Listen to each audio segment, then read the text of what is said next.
दोस्तों एक कहानी बिहार की है जहां जमीन का सर्वे चल रहा था और एक विधायक का भतीजा जो कि जिला परिषद का नेता था अपने गुंडई के बल से और अपने गुंडों के बल से गरीब लोगों का जमीन अपने नाम से करा के घेर लिया था। जब जमीन का सर्वे के लिए बंदोबस्त पदाधिकारी एसडीएम साहब अमीन और पुलिस बल के साथ वहां आते हैं और ज़मीन की नाप जोख शुरू करते हैं और पुराने बही खाते के मुताबिक जिसकी ज़मीन थी उसके नाम से करते जाते हैं और उसे रसीद पकड़ाते जाते हैं। यह देखकर नेता भड़क उठता है और इस नाप जोख का विरोध करता है और ऑफिसर के साथ तू मैं पर उतर आता है और एसडीएम साहब को गुस्से में आकर थप्पड़ मार देता है और उसके गुंडे जमीन की नाप जोख कर रहे अमीन को डरा धमका के भगा देता है और वो नेता दरोगा का कॉलर पकड़ के बोलता है, ये वर्दी 2 मिनट में उतार दूंगा, मेरी पहुंच दिल्ली तक है। फिर एसडीएम साहब ये सारी बात एसपी साहब को फ़ोन करके बताते हैं और एसपी साहब पूरे दल बल के साथ पुलिस फोर्स के साथ घटनास्थल पर पहुंचते हैं। वो गुंडा एसपी साहब के साथ भी बदतमीजी करने लगता है।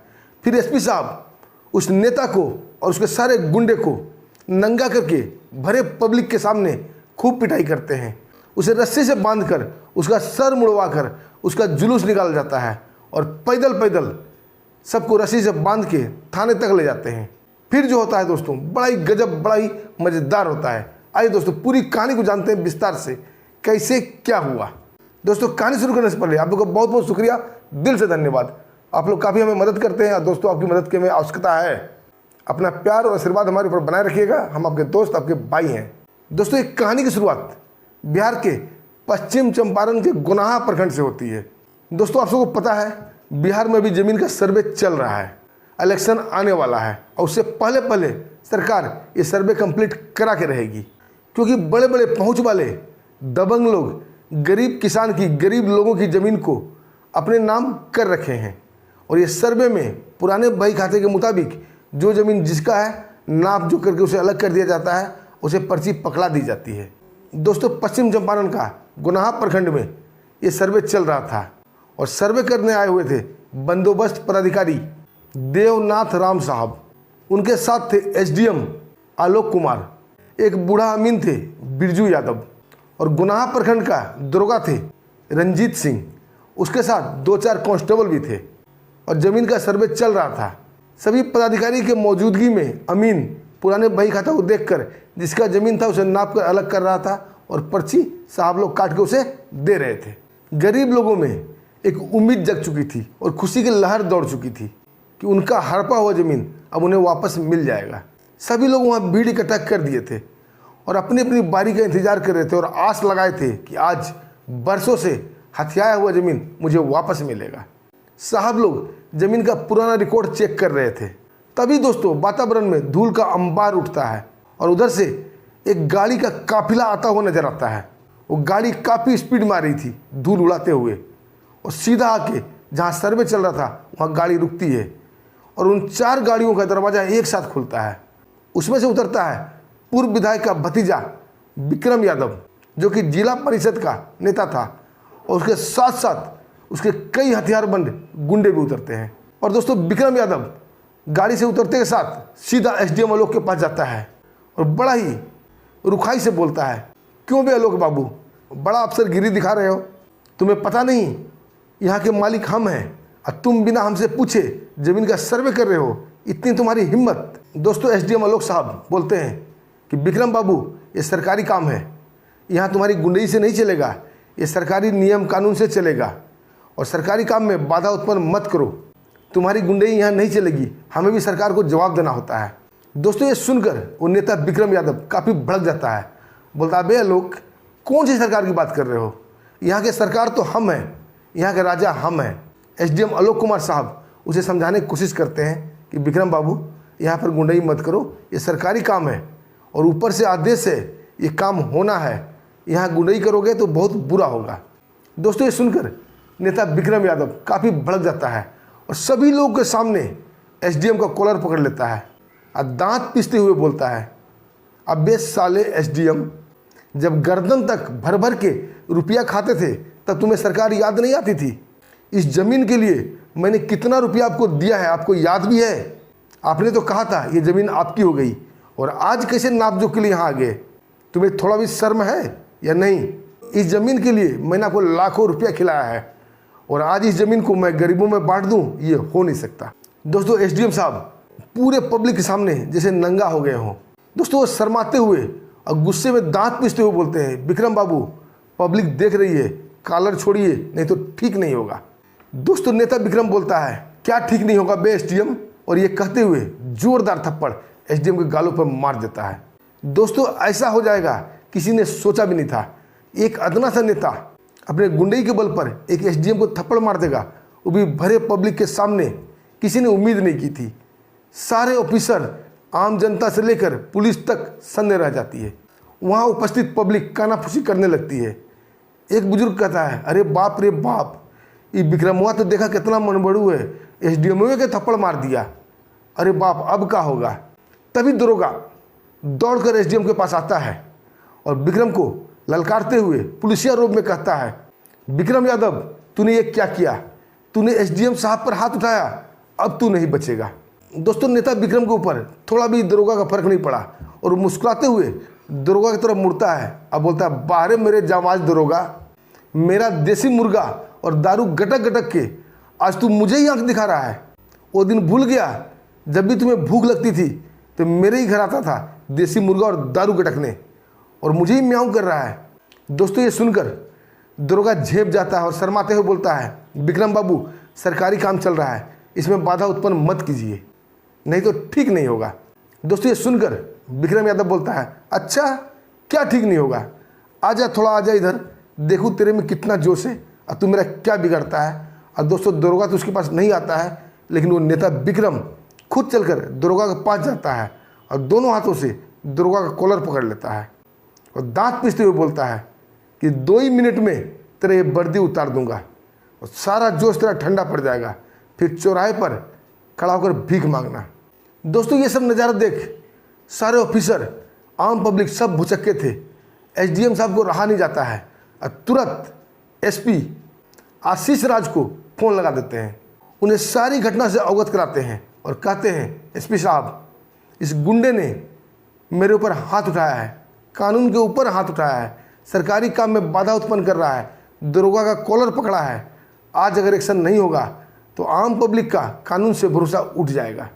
एसपी साहब गुस्से में बोलते हैं, एसडीएम साहब, आप चिंता मत कीजिए, कानून से बड़ा कोई नहीं है, कानून के सामने सब बौने हो जाते हैं, मैं अभी आ रहा हूँ, आप लोग वहीं मेरा इंतज़ार कीजिए। और दोस्तों, सभी लोग एसपी साहब का इंतज़ार करने लगते हैं। करीब करीब 1 से 1.5 घंटा गुजरता है और एसपी आशीष राज साहब अपने पूरे पुलिस फोर्स, पूरे दल बल के साथ उस घटनास्थल पर पहुंच जाते हैं। दोस्तों, एसपी साहब को देखकर सभी के अंदर जोश आ जाती है, जान आ जाती है और फिर से ज़मीन का सर्वे शुरू हो जाता है और नापजोख शुरू हो जाता है। वो बूढ़ा अमीन जो डर कर भाग गया था, उसे बुलाया जाता है और पूरी कार्रवाई फिर से शुरू हो जाती है। दोस्तों, ये देखकर विक्रम यादव जल भुन जाता है और एसपी के पास आता है और बोलता है, एसपी साहब, ज़्यादा मत उछलिए, चुनाव आने वाला है और मैं विधायक बनूंगा, फिर आप मुझे सलाम करोगे, यहाँ मेरा सिक्का चलता है, मेरा। दोस्तों, एसपी आशीष राज साहब उसे बड़ा ही तीखी नज़र से देखते हैं। आप बोलते हैं, ओए विक्रम, सिक्का तो तेरा बाप भी नहीं चला पाया, तो तू क्या चलाएगा? कानून का सिक्का हमेशा चलता है, चलेगा और चलता आया है। नेता विक्रम बोलता है, तेरा एसडीएम को तो मैंने एक ही थप्पड़ में ठंडा कर दिया, लगता है तुम बात से नहीं समझोगे। एसपी साहब दांत पीसते हुए बोलते हैं, तूने सरकारी ऑफिसर को थप्पड़ मारा है, सरकारी काम में बाधा उत्पन्न किया है, अब देख मैं तेरा क्या इलाज करता हूँ। और दोस्तों, पूरी पुलिस फोर्स को आदेश देते हैं कि नेता विक्रम उसके सारे गुंडे को घेर लो। दोस्तों, पुलिस फोर्स एक्शन में आती है और चारों तरफ से घेराबंदी शुरू हो जाती है और पूरे गुंडे को अरेस्ट कर लिया जाता है। नेता विक्रम को दोनों हाथ पकड़ के बांध दिया जाता है। दोस्तों, एसपी साहब उसके पास आते हैं और उसका कॉलर पकड़ते हैं और जोर से खींचते हैं और एक चर्र की आवाज़ के साथ उसका शर्ट फट जाता है। नेता विक्रम बिल्कुल वहाँ नंगा खड़ा था, जैसे किसी ने उसका बीसीएमसी कर दिया हो।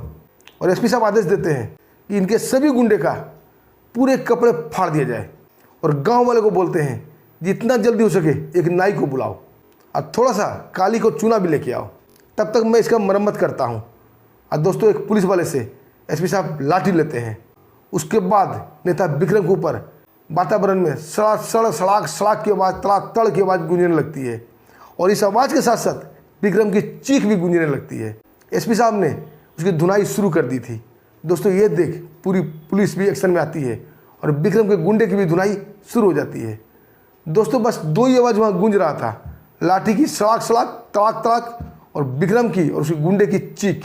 दोस्तों ये देखकर एसडीएम भी जोश में आता है और एसडीएम को देखकर दरोगा भी जोश में आ जाता है। वो भी एक डंडा थाम लेता है और जोरदार धुनाई विक्रम की शुरू कर देता है। एसडीएम भी इस बहते गंगे में हाथ साफ करने के लिए वहाँ जाते हैं और एक लाठी लेकर विक्रम के ऊपर प्रहार शुरू कर देते हैं। तब तक दोस्तों गांव वाले नाई को बुला कर ले आए थे और दूसरा एक गांव वाला थोड़ा सा काली को चूना भी लेके आ गया था।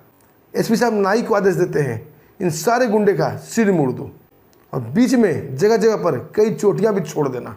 दोस्तों गुंडे सबका सिर मोड़ देता है और एसपी साहब एक गांव वाले को इशारा करते हैं, काली का चूना उसके सिर पे और मुंह पे लगाया जाता है और पुलिस वाले को बोलते हैं, इन सारे गुंडे को रस्सी से बांधो और एक दूसरे से जकड़ के बांधना। उनका जूता खुलवा दिया जाता है, कपड़े तो पहले ही फट चुके थे। अब दोस्तों सर्वे जहाँ हो रहा था वहाँ से लेकर गुनाहा थाना तक उन सबको पैदल मार्च कराया जाता है। आगे आगे एसपी साहब रस्सी पकड़े हुए, उसके पीछे पीछे सारे गुंडा रस्सी से बंधे हुए। उनके सिर पर कई चोटियाँ नजर आ रही थी और काली को चूना लगा हुआ था। उसके पीछे पुलिस फोर्स और उसके पीछे एसडीएम साहब, सेटलमेंट ऑफिसर साहब, बंदोबस्त अधिकारी साहब, अमीन और सबसे पीछे पूरे गांव वाले कानून जिंदाबाद, एसपी साहब जिंदाबाद के नारे लगाते हुए वहाँ चलते जा रहे थे। दोस्तों ये गुंडे नेता विक्रम सिर नीचा किया हुआ धीरे धीरे चलता हुआ जा रहा था, जैसे भरे बाजार में उसे नंगा कर दिया गया हो, और नंगा तो हो ही गया था।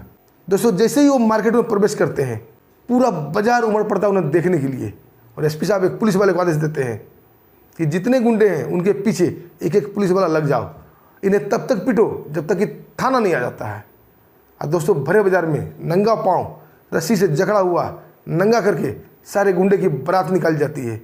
उनके पिछवाड़े लाल करते हुए उन्हें थाना तक पहुंचाया जाता है। इसे बोलते हैं कानून का राज। थाना पहुंच के उन्हें लॉकअप में डाल दिया जाता है। उनके ऊपर कई गंभीर धारा में केस दर्ज किया जाता है। सरकारी ऑफिसर के ऊपर हाथ उठाने के जुर्म में, कानून के ऊपर हाथ उठाने के जुर्म में, दरोगा का कॉलर पकड़ने के जुर्म में, सरकारी काम में बाधा उत्पन्न करने के जुर्म में और बड़े अधिकारी से मुजुबानी करने के जुर्म में कई गंभीर धारा में केस दर्ज होता है। दोस्तों एसडीएम साहब एसपी साहब के पास आते हैं और काफ़ी खुश होकर बोलते हैं, एसपी साहब आपने वो कर दिखाया जिसकी उम्मीद मैंने नहीं की थी। आपने आज ये साबित कर दिया कानून जिंदा है, और जब तक कानून जिंदा है इन गुंडों की नहीं चलेगी, और ये बिहार को एक सबक मिलेगा। आगे जो भी अधिकारी सर्वे के लिए जाएंगे उनके साथ कोई भी गुंडा बदतमीजी करने की हिम्मत नहीं करेगा। दोस्तों एसपी साहब मुस्कुराते हुए बोलते हैं, एसडीएम साहब कानून हमेशा जिंदा था, जिंदा है और जिंदा रहेगा। कानून के ऊपर कोई नहीं, हम भी नहीं, आप भी नहीं।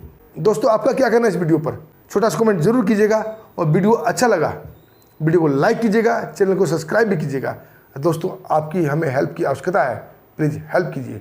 दोस्तों अब हमें आज्ञा दीजिए, फिर मिलते हैं एक शानदार कहानी के साथ। तब तक के लिए नमस्कार, जय हिंद, जय भारत।